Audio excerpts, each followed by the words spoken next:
प्यारे सिंह जगदा वाले।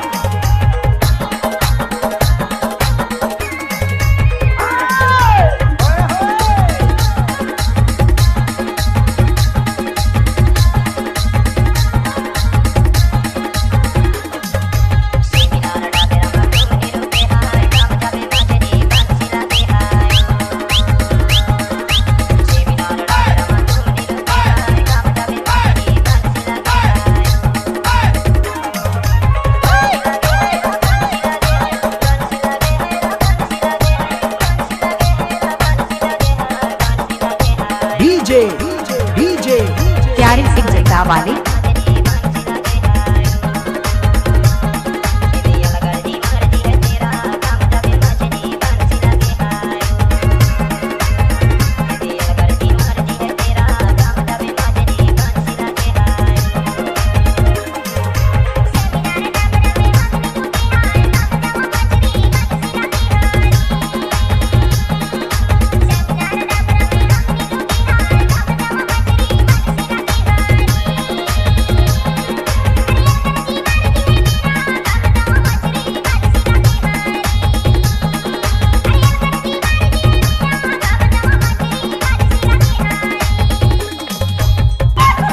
अगर प्यारे सिंह का गाना अच्छा लगे तो लाइक और शेयर और सब्सक्राइब जरूर करें।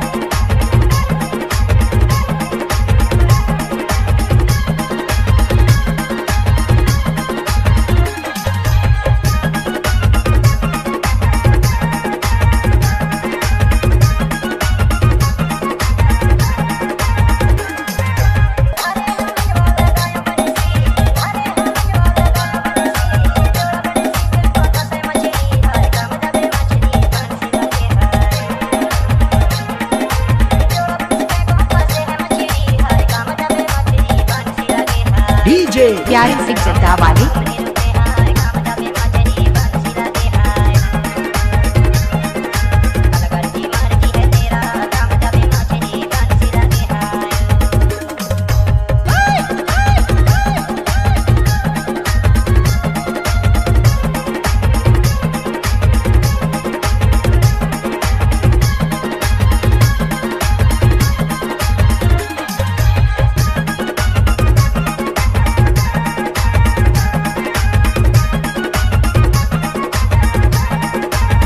प्यारे सिंह भाई।